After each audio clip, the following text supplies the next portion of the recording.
இப்பொழுதெல்லாம் நமக்கு எல்லா காரியத்திலும் வெற்றி, எதிலும் வெற்றி, சந்தோஷம் வேணும், நம்ம நினச்சதெல்லாம் நடக்கணும். நினைக்காத ஏழைகள் பணக்காரர்கள் என்று இல்லாமல், உயர்ந்தவர் தாழ்ந்தவர் என்றும் இல்லாமல் எல்லோருக்கும் இந்த விருப்பம், ஆசை இருக்கிறது. அப்படி நடக்க வேண்டும், நடக்காமல் இருக்கிறதே காரணம் என்ன தவறு செய்தோம் என்பதை ஒரு குருவிடம் கேட்டுக்கொள்ள வேண்டும். எதை நம்ம செய்யாமல் விட்டு விட்டோம், எதையெல்லாம் தவறாக செய்தோம், இப்படி நீங்கள் நினைத்து பார்க்கும்பொழுது கண்டிப்பாக உங்களுடைய வாழ்க்கையில் பெரும் ஒரு ஒளி விளக்கு ஏற்றப்பட்டு விடும். அப்படி நாம் இப்பொழுது பார்த்து கொண்டிருக்கின்ற எத்தனையோ உங்களுக்கு தெரிந்த அறிமுகமானவர்கள், எத்தனையோ சாதாரண ஒரு தள்ளுவண்டி, சாதாரண ஒரு ஏழை கடை சொல்லுவாங்களே, டீ கடை, ஒரு பக்ஷணம் விற்றாங்க, ஒரு அப்பளம் போட்டு விற்றாங்க, இன்றைக்கி கோடி கோடியாக சம்பாதிக்கிறாங்க. காரணம், அவர்கள் ஒரு சரியான சித்தனை குருவை பிடித்து விட்டார்கள். அவர்கள் சொல்லியபடி இன்றும் வாழ்ந்து வருகிறார்கள். அதை நீங்களும் செய்தால் உங்களுடைய நிலைமை உயர்ந்த நிலையில் இருக்கும். ஆனால் நிறைய சௌரியங்கள், செல்வங்கள் வரும்போது தர்மத்தையும் விட்டு விடாதீர்கள். குறிப்பாக ஒவ்வொரு வீட்டிலும் கண்டிப்பாக இருக்க வேண்டியது அவரவர்கள் குல வழக்கப்படி எப்படி இருந்தாலும் கண்டிப்பாக ஒவ்வொரு வீட்டிலும் விபூதி என்கின்ற திருநீர், நல்ல கையினால் இடித்த குங்குமம், எந்தவித கலப்படம் இல்லாமல் குங்குமம், அவரவர்கள் குல வழக்கப்படி திருமண், ஸ்ரீசரணம், கோபிச்சந்தனம் இவைகளெல்லாம் கண்டிப்பாக கிண்ணங்களில் இட்டு வையுங்கள். அதில் தினமும் மங்கள தேவதைகள் வந்து அமரும். மேலும் ஒவ்வொரு இல்லத்திலும் முனை முறியாத முழு நீள அரிசி, பாசுமதி அரிசியை எடுத்துக்கொள்ளுங்கள். அதில் ஒரு 2 கைப்பிடி அளவுக்கு பச்சை அரிசி, பாசுமதி ரைஸ் என்றால் பச்சை அரிசி, அதை எடுத்துக்கொண்டு அதில் ஒரு கொஞ்சம் மஞ்சள் தூள் போட்டு ஒரு 4 சொட்டு நெய்யை விட்டு ஒரு வயதானவர்கள் சுமங்கலி கையினால் அந்த அக்ஷதையை செய்து வீட்டில் நிரவி இருக்க வேண்டும். இதெல்லாம் மகாலட்சுமி கடாட்சத்துக்காக சொல்லுகின்றேன். இதெல்லாம் சுப மங்கள தரிசனம். மேலும் ஒவ்வொரு பெண்களும் தலையை கண்டிப்பாக பின்னல் போட்டு வையுங்கள். பின்னல் இடாமல் தலையை விரித்த கோலத்தில் நீங்கள் பார்த்து கொண்டிருக்கின்றீர்கள். இது தவறல்லவா? உங்களது பெண்களாக இருக்கலாம், நட்பு சுற்று வட்டாரத்திலும் எங்கு பார்த்தாலும் தலைவிரி கோலம். இது யார் செய்வா? யோசித்து பாருங்கள். உங்களிடமே விட்டு விடுகிறோம். இப்படி நெற்றியில் கண்டிப்பாக ஒட்டு பொட்டு என்கின்ற ஸ்டிக்கர் பொட்டை இதுவரை வைத்திருந்தால் கூட இனிமேல் வைக்காதீர்கள்.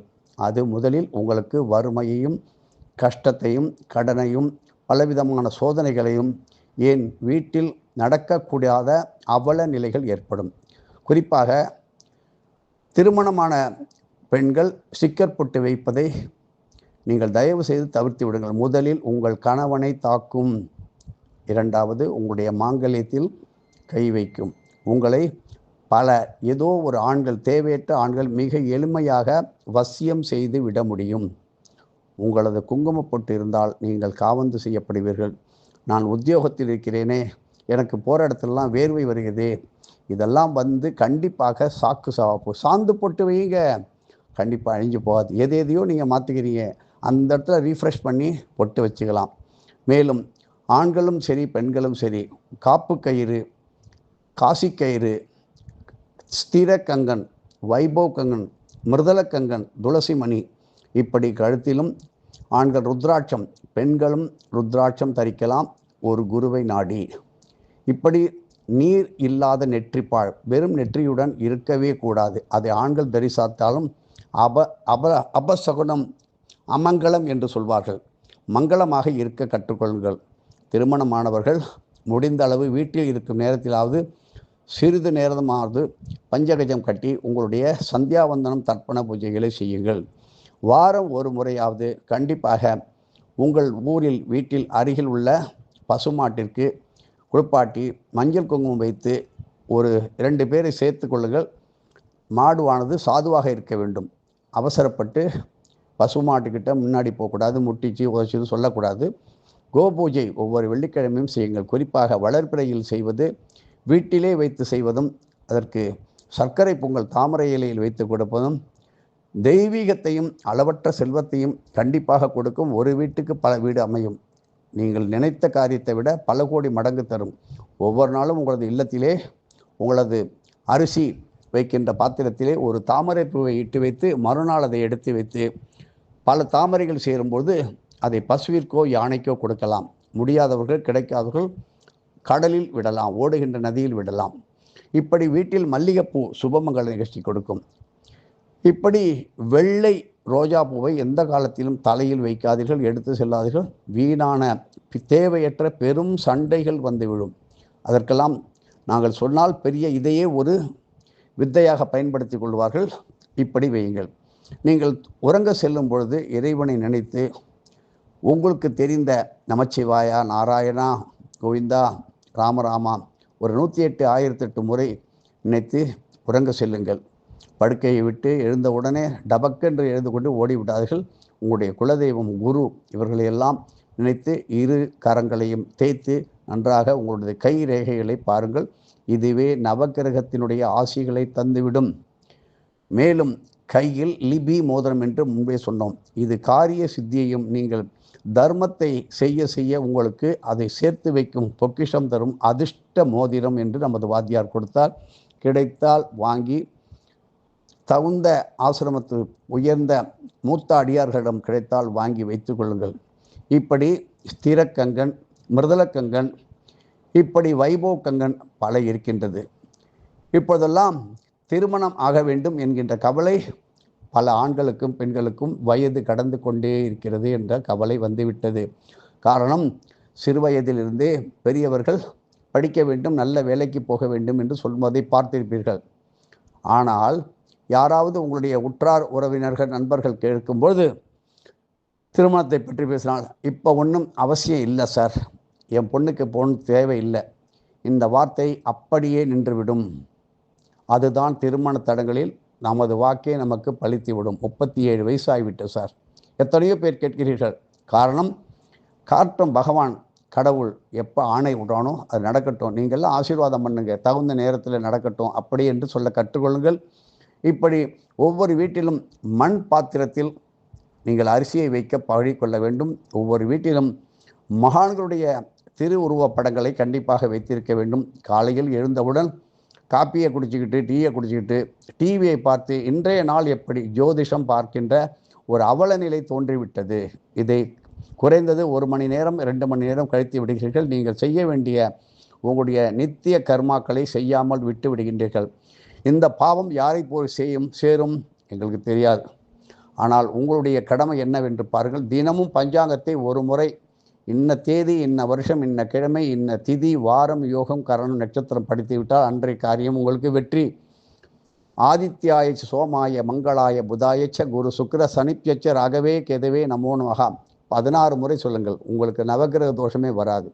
இப்படி செய்ய வேண்டிய எத்தனையோ வேண்டுதல்களை தேவையில்லாமல் பிரார்த்தனையை வைத்து விடாதீர்கள். கண்டிப்பாக அது தினமும் நடந்து கொண்டே இருக்கிறது. ஆனால் நீங்கள் இந்த பிரார்த்தனை நாம் சொன்னோம், நேர்ந்துக்கிட்டோம், அதை செய்ய முடியாமல் போயிட்டால் மீண்டும் பிறப்பெடுத்து செய்யும் வரை பல பிறப்புகள் உண்டு, பிறவிகள் தொடரும். தேவையற்ற வேண்டுதல்களையோ பிரார்த்தனையோ வைத்து விடாதீர்கள். பெரியவர்கள் அந்த காலத்தில் பிரார்த்தனை வேண்டுதல் செய்தார்கள், அதை நிறைவேற்றினார்கள். இப்பொழுது நிறைவேற்ற தவறி நீங்களே ஊர் விட்டு ஊர், நாடு விட்டு நாடு சென்று விடுகிறீர்கள். அதை செய்ய முடியாமல் அப்படியே தங்கி விடுகிறது. இதுவே மூட்டை மூட்டையாக பாக்கி சுமையாக தேவ கடன் பாக்கியாக வந்து விடுகிறது. மேலும் ஒவ்வொரு இல்லத்திலும் அவரவர்கள் குலம் தெய்வம் என்னவென்று கேட்டு அந்த குலதெய்வத்தினுடைய திருவுருவப்படம் வைத்து வழிபடுங்கள். அந்த வீட்டினுடைய வழிபாடு என்பது அவரவர்களுக்கு உரித்தானதாக இருக்கும், இது பொதுவானதாக இருக்கும். அப்படி குலதெய்வ பூஜை நித்தியமும் காக்கைகளுக்கு, பறவைகளுக்கு, மீன்களுக்கு, பசுக்களுக்கு, எறும்புகளுக்கெல்லாம் கொஞ்சமாவது உணவிட கற்றுக்கொள்ளுங்கள். தினமும் உங்களுக்கு உங்களுடைய கஷ்டங்கள் போகும். இப்போ பணம் நிறைய இருக்குங்க, நாங்களால் காட்ட முடியும். பல மில்லியன், பல லட்சம், பல கோடி பணம் வைத்து கொண்டு இருக்கிறோம், தூங்க முடியவில்லை. பணம் இருந்தால் நிம்மதி வரும் என்று நினைத்தவர்கள்லாம் பணத்தினால தான் பிரச்சனை. இனிமேல் பணம் என்பது ஒரு பொருட்டாக இருக்காது. உங்களுக்கு இருக்கிற ஒரு நிம்மதியான தூக்கம் பணம் படைத்தவனிடம் இருக்காது. பணம் படுத்தும் பாடு என்பதை நமது வாத்தியார் சொல்லியிருக்கிறார். அதுபோல அசைகின்ற அசையாத சொத்துக்களை எல்லாம் தேவையில்லாமல் வாங்கி வைத்துவிட்டு யாராவது ஒருவர் அனுபவிக்கும் அவல நிலை வந்துவிடும். மேலும் நீங்கள் உங்கள் வீட்டிலே திருமணத்திற்காக ஜாதக பொருத்தங்கள் எல்லாம் பார்த்தாகிவிட்டது, பேசியாகிவிட்டது. பெண் பார்க்க அல்லது மாப்பிள்ளை வீடு பார்க்க போகும்பொழுது வார சூலம் தினமும், உதாரணமாக செவ்வாய்க்கிழமை, புதன்கிழமை வடக்கு வடகிழக்கு சூலம் என்று சொல்வார்கள். அப்படி சூலம் உள்ள திசைகளிலும் அந்த திக்கு நோக்கி செல்லாதீர்கள். அஷ்டமி நவமி என்கின்ற திதியை கண்டிப்பாக தவிர்த்து விடுங்கள். மேலும் உங்களுக்கு நீங்கள் பிறந்த நட்சத்திரத்துக்கு பையன் பெண் மாப்பிள்ளை பெண் மாப்பிள்ளை நட்சத்திரத்துக்கு சூன்ய திதியிலே எந்த காரியத்தையும் செய்ய வேண்டாம். பிரபலாரிஷ்டம் என்கின்ற கூடாத நாள் காரியத்திலும் எதையும் செய்யாதீர்கள். இப்படி கரிநாளை தவிர்த்து விடுங்கள். ராகு காலம், யமகண்டம், குளிகன், காலன், அர்த்த பிரகடனம் இவையெல்லாம் பார்த்து தான் செய்ய வேண்டும். எல்லாம் முடியறது போல் இருக்கும். ஆஹா, கையெழுத்து போகிற நேரத்தில் ஒரு பாவி வந்துட்டான் சார், எல்லாம் நின்று போச்சு. எத்தனை பேருக்கு அந்த மன வருத்தம் இருக்கும். வீடு இருக்கும், நம்ம இடம் வாங்கியிருக்கோம், அந்த இடம் எதுக்குமே பிரயோஜனம் இல்லாமல் அம்போன்னு இருக்கும். அதை விற்று பணமாக்கி கடன் அடைக்கலான்னா கடனும் தீர்ந்த பாடில்லை, அந்த இடமும் உங்களை விட்டு போல. ஏன்? யாரையாவது கேட்டு 4 நட்சத்திரம் பார்த்து வாங்கினீர்களா? எந்த இடம் வாங்கினாலும் ஒரு குருவை கேட்டு வாங்குங்கள். நாம் உயர்ந்த நிலைக்கு வந்து விட்டோம் என்று நினைத்து கொண்டு வழிகாட்டியவரை மறந்து விடாதீர்கள். நடந்ததெல்லாம் நடக்கட்டும். இனிமையாவது சிறுக கட்டி பெருக வாழ். சிறிய இல்லமாக இருந்தாலும் மன நிம்மதி சந்தோஷம் இருக்க வேண்டும். ஒவ்வொரு இல்லத்திலும் மொக்கு மாவு கோலம் போடுவது அதிகமாக அப்படியே தொடர்ந்து கொண்டிருக்கிறது. அதை கண்டிப்பாக எடுத்து விடுங்கள், அப்படியே கொட்டி விடுங்கள். பச்சரிசி மாவு கோலம் சின்னதாக 4 இழை போடுங்க, பெருசாக போட வேண்டாம். ஒவ்வொரு மாவு கோலத்திலும் பல 100 எறும்புகள், பல 1000 எறும்புகள் வந்து அந்த மாவை உண்டு உங்களை ஆசீர்வதிக்கும். இப்படி மொக்கு மாவை போடும்போது அதனுடைய சாபங்கள் நிறைந்திருக்கும். அப்படிப்பட்ட வீட்டில் உள்ளவர்கள் தான் தினமும் ஒரு விபத்து, மாதத்தில் 2-3 முறை தேவையற்ற பெரிய மருத்துவமனையிலே சேர்ந்து அட்மிட் ஆகி செலவு பல லட்சத்தில் கொண்டு போய் விடுகிறது. இப்படி தெற்கு திசையிலே தலை வைத்து படுக்காதீர்கள்.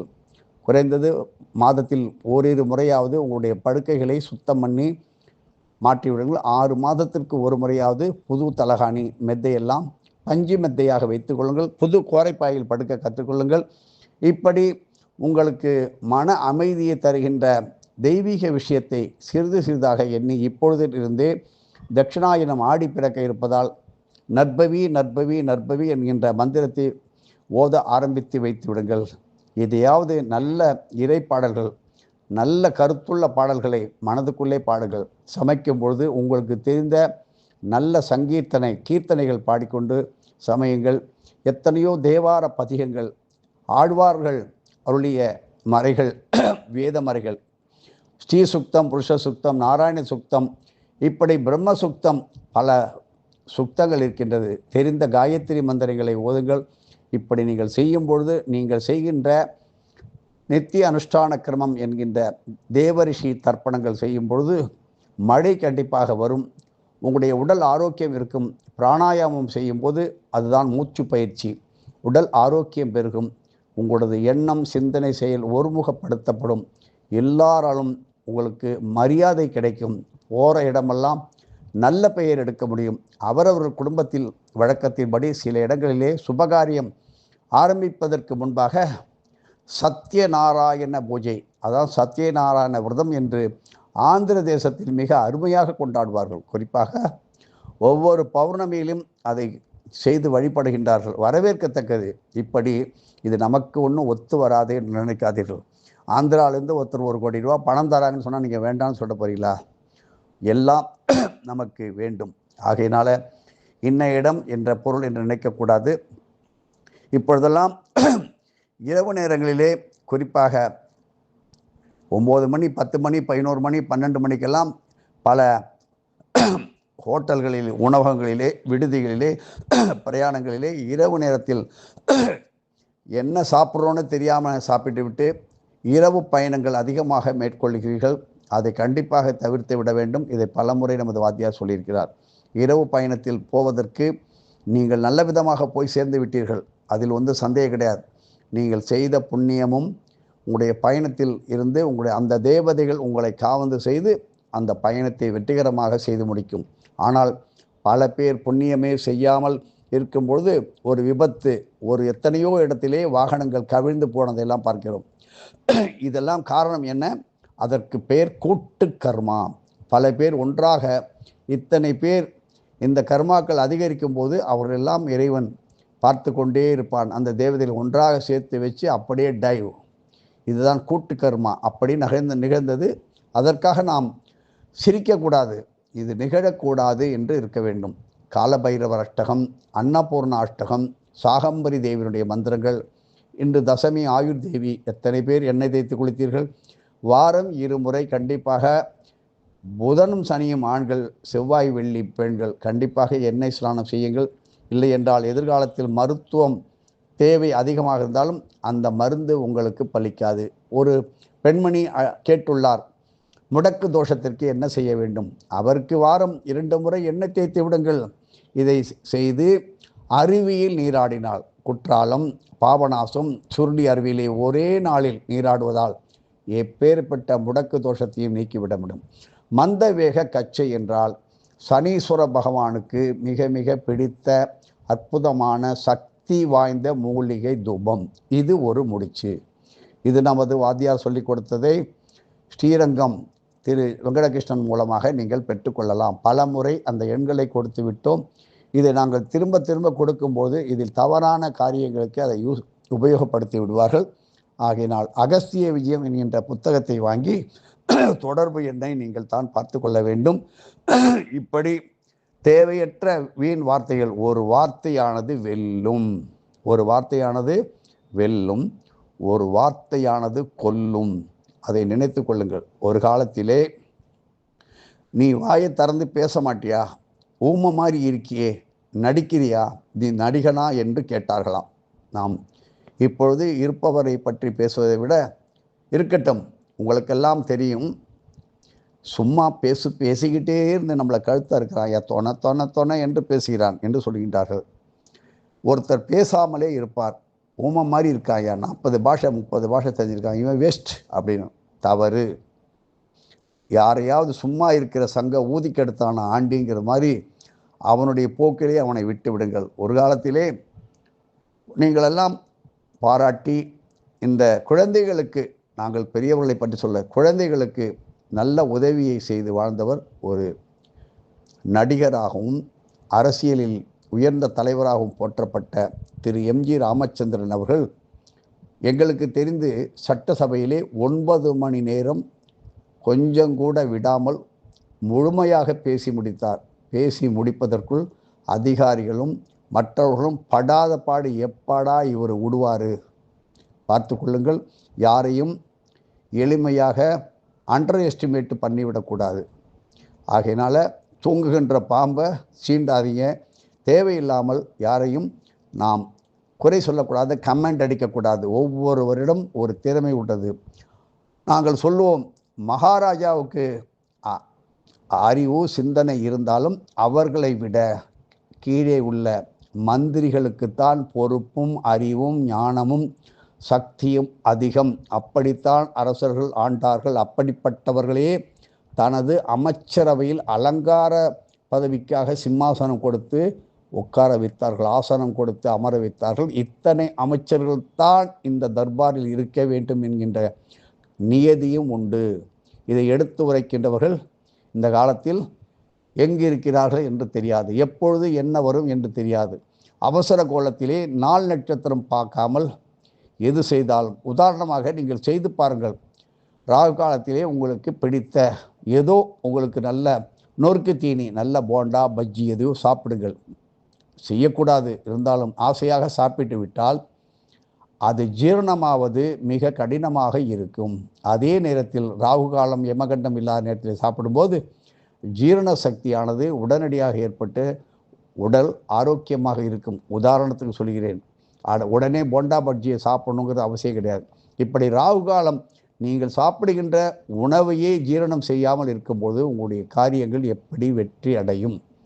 இவையெல்லாம் இறை பூஜை செய்வதற்கு உரிய நேரங்கள் என்பதை தெரிந்து கொள்ள வேண்டும்.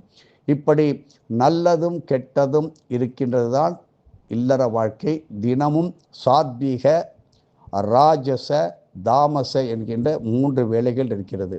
தினமும் நட்சத்திர தியாஜ்யம், திதி தியாஜ்யம், லக்ன தியாஜ்யம் என்கின்ற தேவதைகள் இருக்கிறது. இவைகளெல்லாம் பார்க்காமல் நேத்திரம், ஜீவன், யோகினி, இப்படி காலற்ற, தலையற்ற, உடலற்ற நட்சத்திரங்கள் இவையெல்லாம் பார்க்க வேண்டும்.